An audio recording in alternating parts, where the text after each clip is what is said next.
Primeiro, este versículo aqui do verso 11, que trouxe uma infinidade trouxe uma falsa doutrina, uma doutrina espúria, que ganhou muita força, que é a doutrina do universalismo.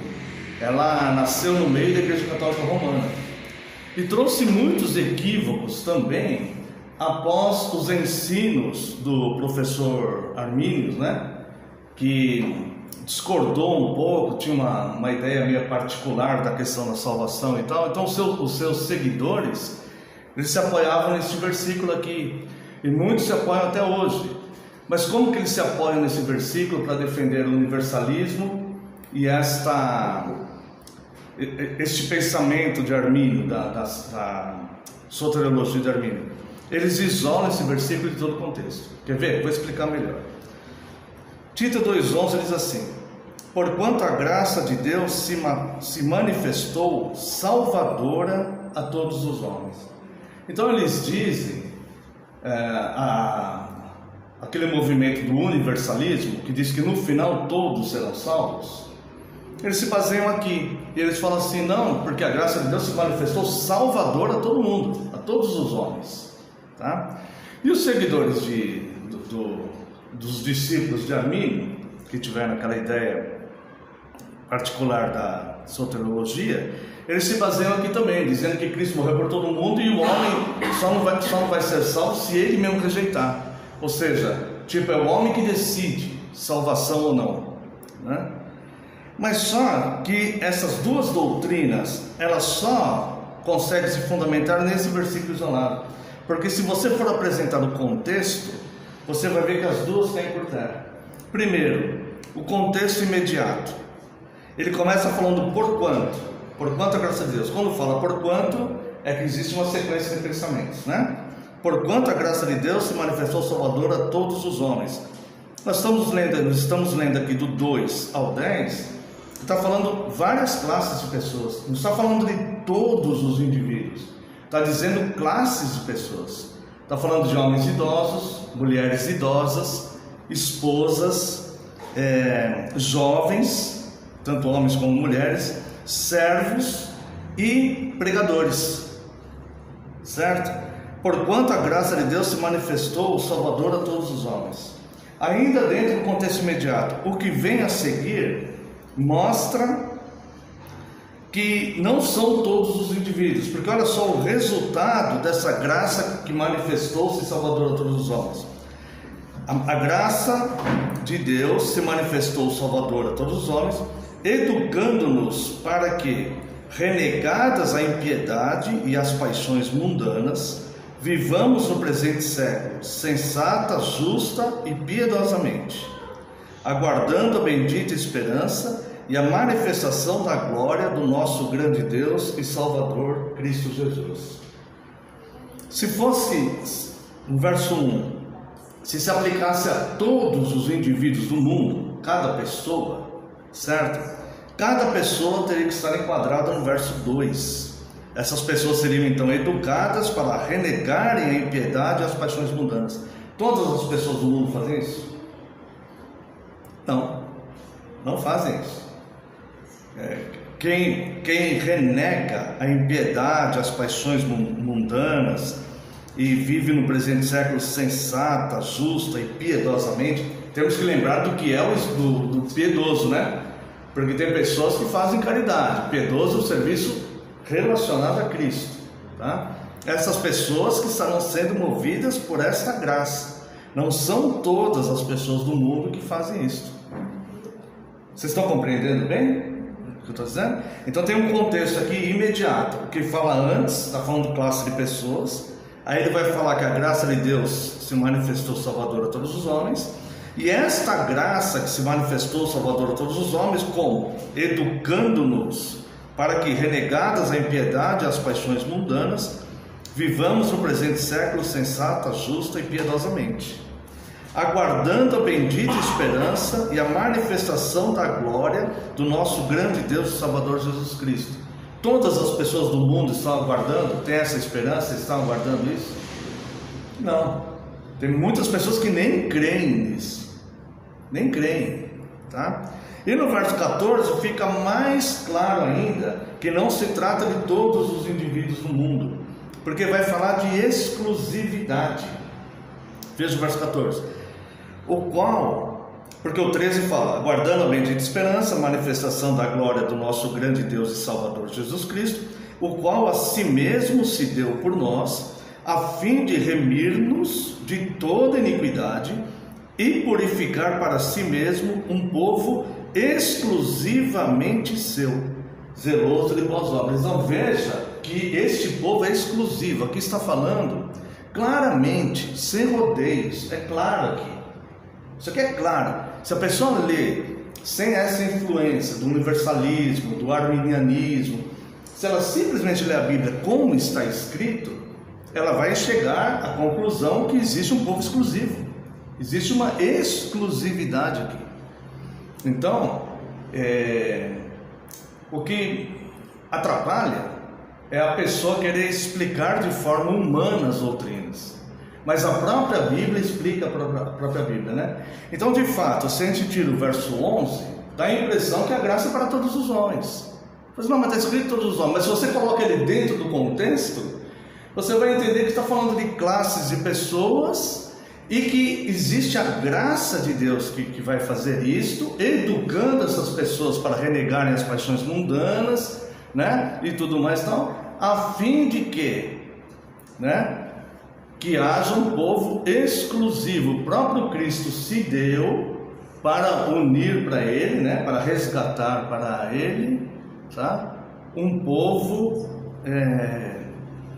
exclusivo, que viva nessas boas obras. Agora, tendo esse verso 14 em mente, nós já vimos aqui o contexto imediato no verso 11. Você pode ver o contexto da carta. O contexto da carta no verso 1 já está explícito. Foi o que nós falamos na semana passada. Quando chegar lá nós vamos ver, né? Falamos isso na semana passada. Quando chegar no 11 nós vamos ver. Paulo, servo de Deus e apóstolo de Jesus Cristo, para promover a fé que é dos eleitos de Deus e o pleno conhecimento da verdade segundo a piedade. Então esta fé não é de todos. Esta fé ela é exclusiva dos eleitos, né? Essa fé é exclusiva dos eleitos de Deus. Então, não é trabalhoso, nem algo que não dá para entender.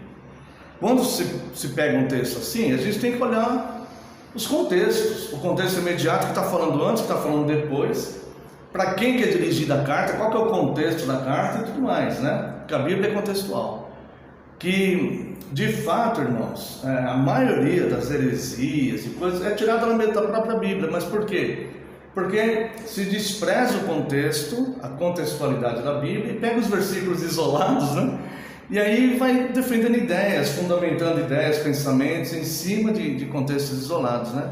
E é isso que não pode acontecer, tá? Agora, se você olhar o verso inteirinho, você fica mais seguro ainda.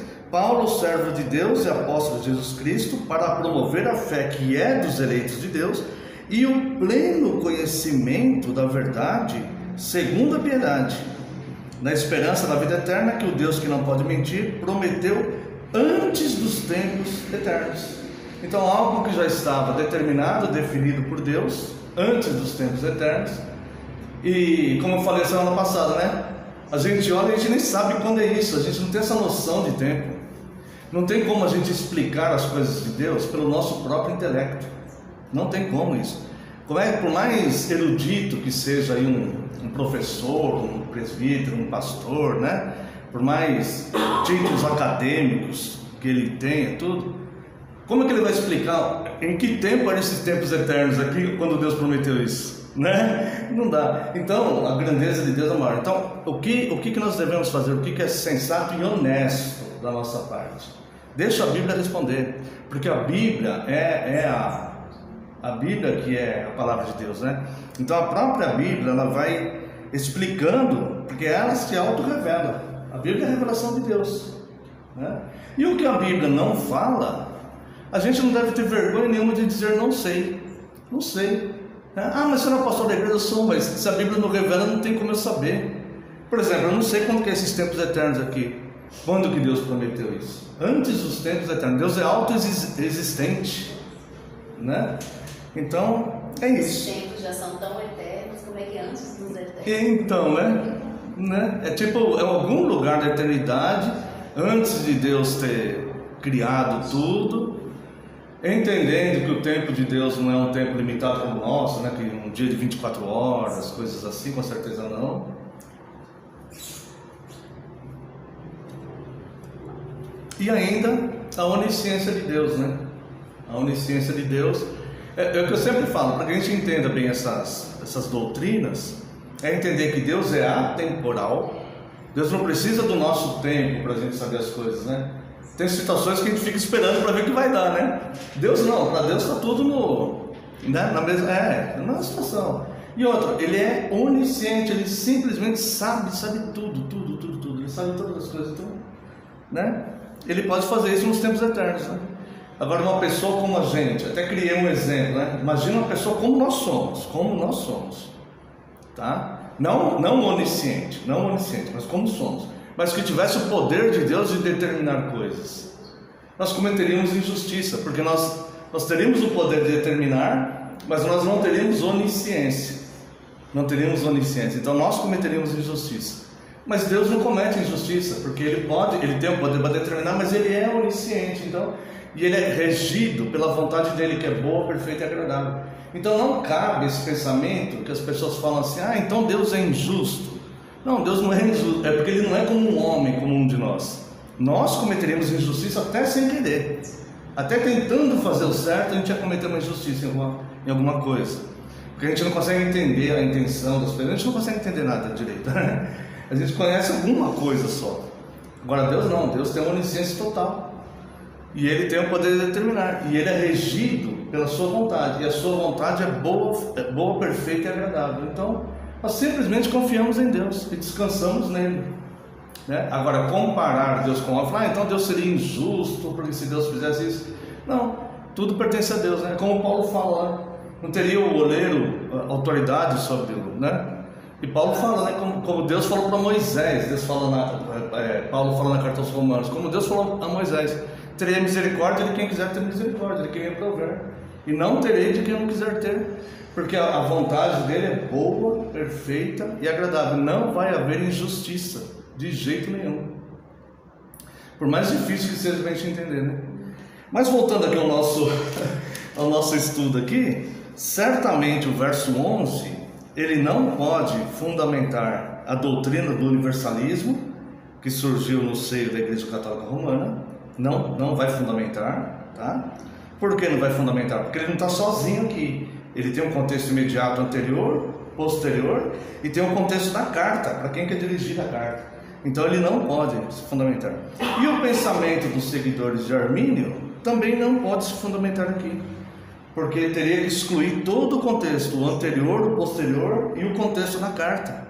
Então não dá. Mas é um dos versículos mais usados por eles.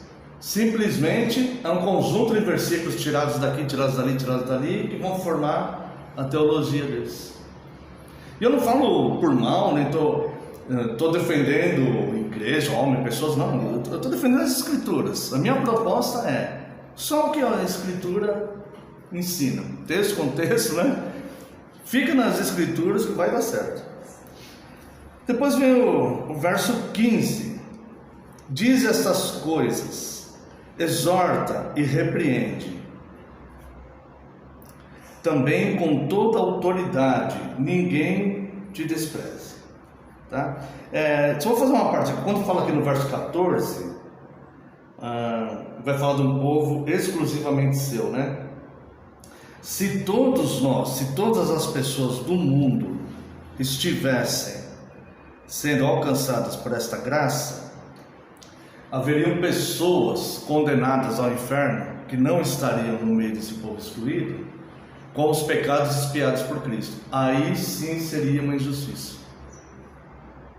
Porque se você pegar e defender que não, Cristo ele morreu por todas as pessoas, ele derramou o sangue puro dele por todas as pessoas do mundo, mas se na sua teologia mesmo você admite que haverá um inferno e pessoas se perderão, Mesmo que você fale, não, mas a pessoa que rejeitou, mesmo que você pense assim, certo? Ainda assim teria pecados expiados sendo condenados no inferno.